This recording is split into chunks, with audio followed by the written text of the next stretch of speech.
Hey everybody, how are you? It's Katty Lice again from Beautifully Rooted. And for those of you that are new or haven't heard about us yet, I want to remind you that Beautifully Rooted is a Christian mental health organization that is dedicated to providing solid, practical, down-to-earth, no facades, fresh psychoeducation, okay? So that we can help you live in real life, well ways that are in line with Scripture, okay? So let's talk today about communication. So stop, don't turn it off. I already know you're going for the stop button. I know you're thinking, if I hear one more time about I statements, I may explode. And I mean, that was a pun. I may explode, get it? I don't know. Anyway, so I know that most of you know about I statements. They're the kind of statements we make that don't attach responsibility to somebody else for how we feel, and we take responsibility for it. You know, it's kind of like, I feel spontaneously. It's not necessarily that you caused it. It's that I happen to feel a particular way at the same time that you did something. I'm just kidding. We all know I statements, though, what they are. But it's taking responsibility for ourselves and not putting that blame on somebody else, right? So those are great in particular relationships, particular dynamics, and our field does an excellent job at helping you take responsibility for how you feel and communicating that, okay? So what I want to tell you, though, is something a little different. That communication style can really work for particular people who have mental wellness in one particular way, who think and speak in the therapeutic way, but it might not fit for everybody, okay? You may need to learn new ways to communicate, new styles, and so that's what we're going to speak about today, okay? So I'm going to go over 4 points right now. Okay, so number 1, looking at how someone receives communication is almost just as important as how you deliver it. Okay, you really want to look outside of yourself. Yes, you may be doing your best. Maybe you're not. And I would encourage you to do your best, but maybe you're doing your best in communication. You're using all the tools you got, all the tools that you know, all the tools that you learned, and you're just not getting anywhere. You're getting frustrated, and then whatever you're saying is just kind of coming to them and just bouncing right off. It's not going through them. It's not penetrating the heart. It's just done, right? So how someone else receives communication is something you need to look at, okay? It's almost just as important as how you deliver it. If you deliver it in one particular way and that's not how they receive it, well then, kind of just spinning your wheels, right? Number 2, you may need to learn new communication styles. You may need to have new strategy. Sometimes you may need to get out of your comfort zone. You know, going our regular pattern over and over can be kind of soothing, and it can be our comfort zone, so we don't often veer out of that. Maybe you're a person who cannot stand confrontation, right? So you avoid it at all costs. Maybe you're a person who is overly confrontational, right? And so to hold it back, it just eats at you, right? But maybe you're a highly in tune emotional person who is in tune with their emotions, but you're dealing with somebody who is just very logical, or vice versa, right? So the second point is that you may need to learn new communication styles, and you may need to get out of your comfort zone in order for you to be more effective, in order for your relationship to progress, in order for them to hear you. You may need to learn that, okay?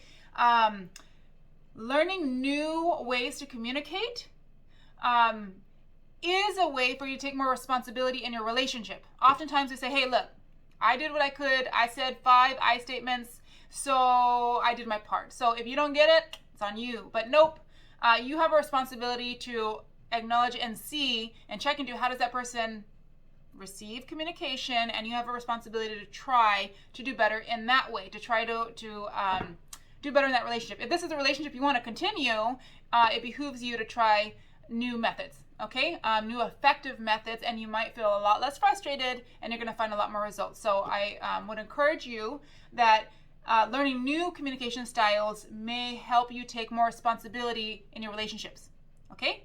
Now, lastly, learning new communication styles is not always easy. Like I said, we like to be in our comfort zone, and sometimes we have to step out of that, right?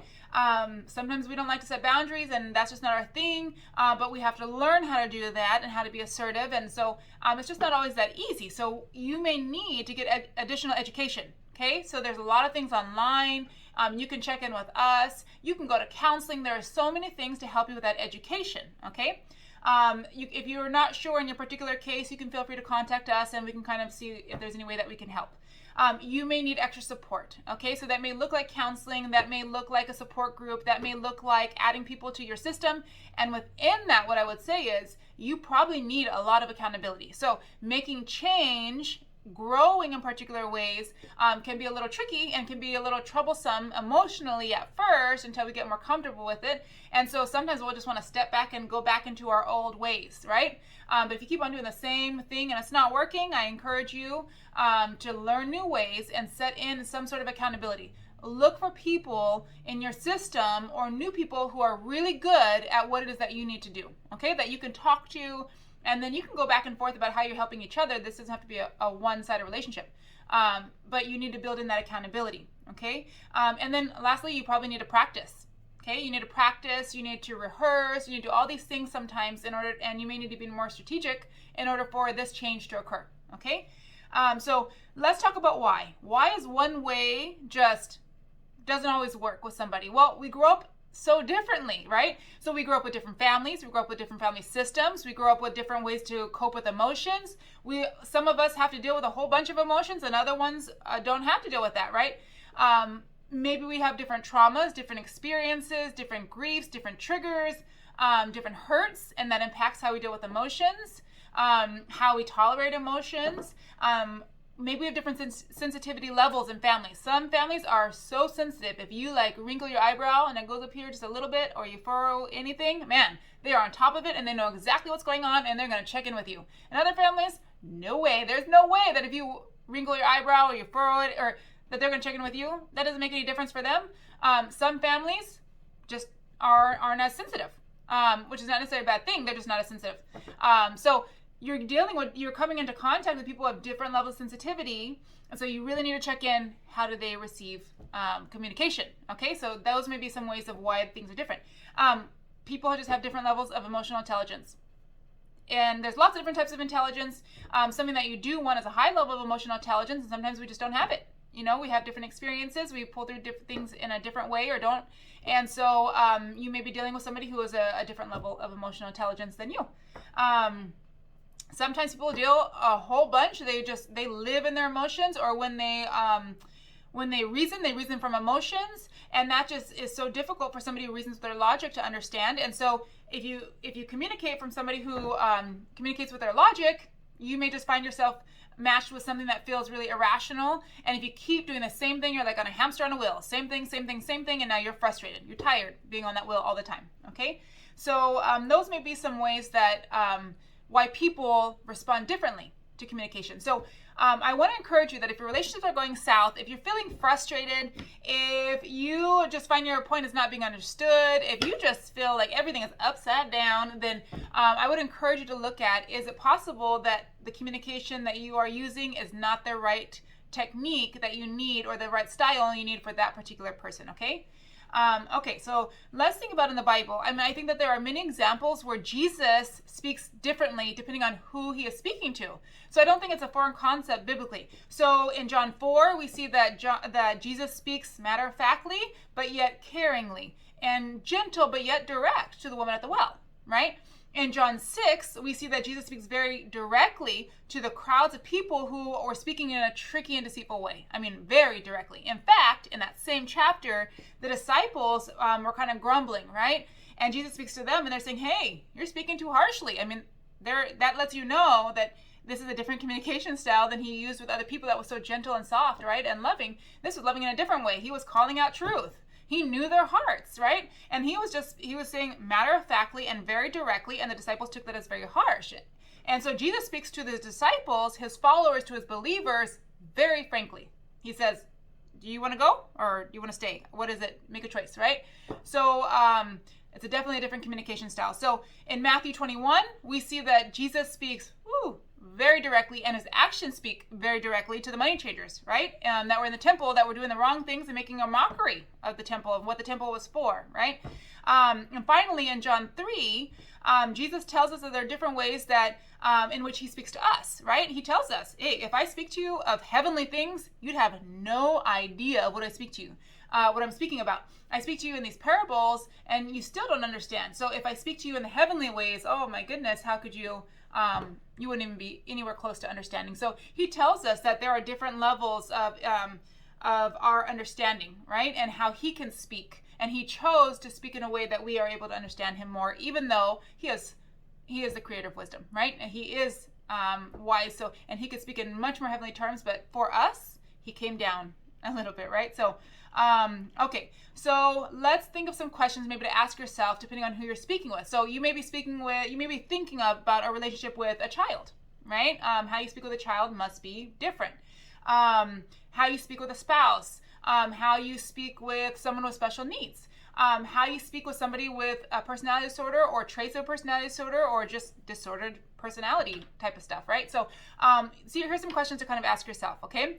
Is this person a concrete thinker? If you're an abstract thinker who is in your brain a whole bunch, but you're dealing with a concrete person, when you use descriptive terms and philosophical ideas and all these things, you may be on a whole other planet than this person. So again, there's a whole bunch of different types of intelligences, okay? So, and it shows in different ways, right? So that's not the point of what I'm trying to say, but you do want to be practical and say, okay, if I'm dealing with a concrete thinker and I'm an abstract thinker, it may go way over their head, okay? Am I dealing with somebody who has a high level of emotional intelligence? If not, they may not be able to respond well to the highly emotional, provoking thing that you're saying, okay? Where somebody else who has a high level of emotional intelligence may be able to deal with whatever it is you're giving to them straight, and in whatever way you do it, but somebody else might not. Are you speaking with somebody who is very sensitive or somebody who is hardened in the heart? A heart of stone, right? Are you speaking with somebody who responds to emotion versus logic or vice versa? Are you speaking with somebody who has the full capacity to understand what you're saying? Okay? Maybe more of the basics. Do they understand? Do they have the mental capacity to understand? And to what degree do they have that mental capacity? Are you dealing with somebody who has a lot of empathy? Or are you dealing with somebody who has very little empathy, right? Are you dealing with somebody who's very selfish, who thinks about themselves only? Or are you dealing with a codependent type, who is extra empathetic, right? All those things are going to impact the communication styles that you want to choose to deal with that person. Okay, so let's look at a couple practical relationships, okay? A person with a personality disorder or disordered symptoms or somewhere along the line that kind of falls outside of that norm, something that's a little bit difficult to deal with or a lot difficult to deal with, okay? So if you use I statements and you go the emotional route and you try to invoke empathy with somebody who has a personality disorder, or you may be invoking a lot of anxiety, or they may get very frustrated, and you really want to learn things like, for example, not everyone is the same, okay? But for example, maybe you need to speak without a whole bunch of emotion to it. You can't be highly reactive, okay? If they are looking for crisis to induce crisis and they got you, well, then you have to learn how not to react so much, right? You may have to learn how to use the broken record technique to say the same thing over and over and over without being overly emotional about it, but with sticking to what you're saying, okay? You may need to control your facial expressions more. For some of us, that's a little bit hard, right? But we may need to do that with somebody who has a personality disorder.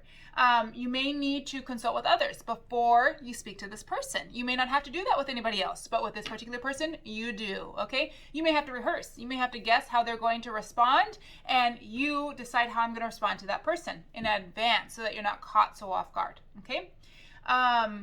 Let's see here. Let's say with somebody who, I strongly encourage you, if you are dealing with somebody with a personality disorder, which again, I believe that can get better, and there are many different types of intelligences, but if you are dealing with somebody with a personality disorder, I strongly encourage you to learn a new way to communicate.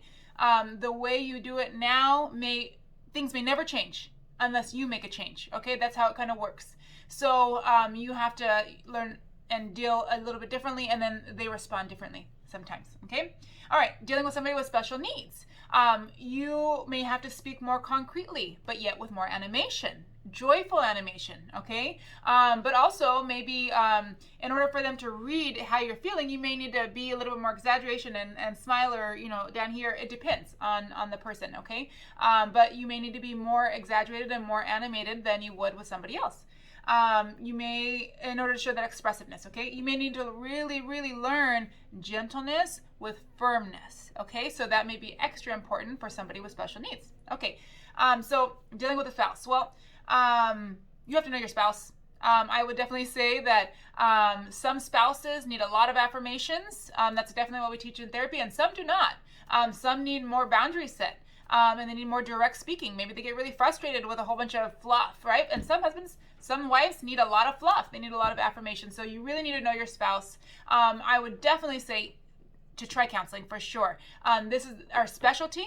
And even if your spouse won't go, you may still benefit, not because something is so wrong or because it's all your fault, but because they may give you ideas about what you can do in your particular situation, okay?